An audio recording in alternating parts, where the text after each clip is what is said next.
शंकर भगवान की समाधि को भंग करना कोई सामान्य काम नहीं था। एक बार उनकी समाधि को भंग करने के लिए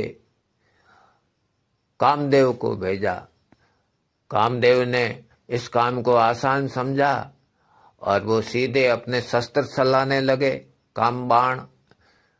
और शंकर भगवान की जब तीसरी आंख खुली तो कामदेव को भस्म कर दिया।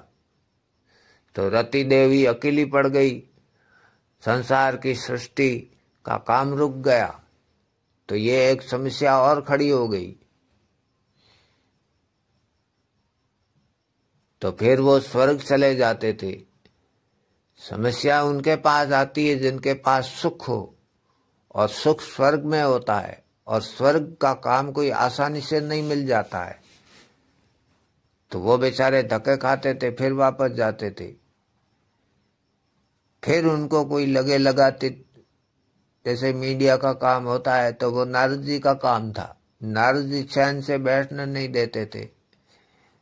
मीडिया का काम अगर सीखना हो तो नारद जी का जो पुराण है जो वो पढ़ना बहुत जरूरी है। हमारे शास्त्र बहुत कुछ सिखाते हैं।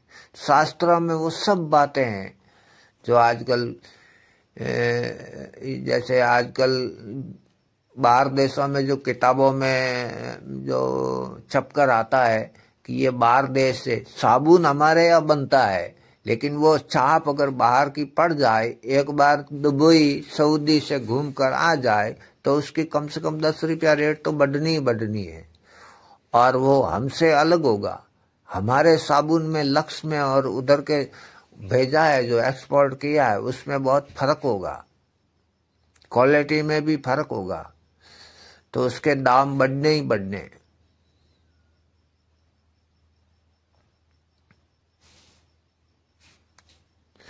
तो नारद जी हमारे जो भी शास्त्र है, 4 वेद और ये 18 पुराण, इनमें वो सारी बातें बताई गई है। आदमी को जीवन में सबक लेना किस तरह से। आपने महाभारत देखी होगी, B.R. चोपड़ा की महाभारत। उस महाभारत में वो गांधारी को समझाते हैं कि कभी कभी अज्ञान भी हमारी ढाल बन जाती है और सुख दुख का कारण बन जाता है। ज्ञान सुख का दुख का कारण बन जाता है और अज्ञानता हमारे लिए ढाल बन जाती है। जिंदगी में ऐसे ऐसे मोड़ आते हैं जहाँ पर जो अज्ञानता होती है वो हमारे जीवन में एक ढाल का काम करती है।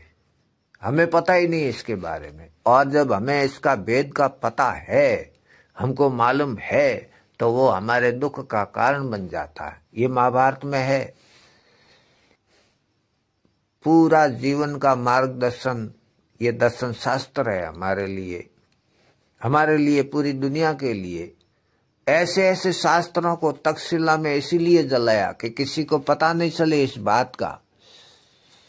भूखे देश से जो आक्रमणकारी आते थे, उनका काम जन्मजात से ही दंगे करना, किसी की चीज को हड़प लेना, एक दूसरे पर जीत हासिल करना, किसी की स्त्री छीन लेना, किसी का घोड़ा छीन लेना, किसी की तलवार छीन लेना, जिसके पास संपत्ति है उस पर आक्रमण करना और एक राजा को हरा कर बड़ा राजा बनना। तो उनको पता था कि इन चीजों का अगर इनको ज्ञान हो गया तो कोई चाणक्य नहीं बन जाए। इसलिए उन्होंने तक्षशिला में सारे वेद जला डाले थे, वेद पुराण सब जला डाले थे और खाक हो गए थे। उसकी कॉपियां जहां पर थी वो वापस उनको बनाया गया, शास्त्रों में फिर बनाया गया।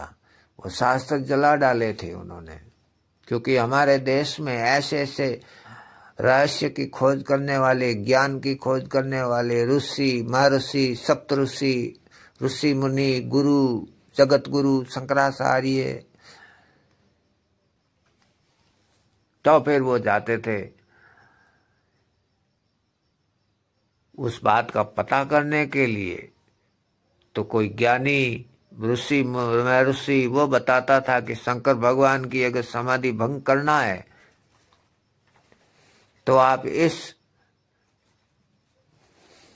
बात का, इस भेद को काम लेना। तो उनकी समाधि खुलती थी,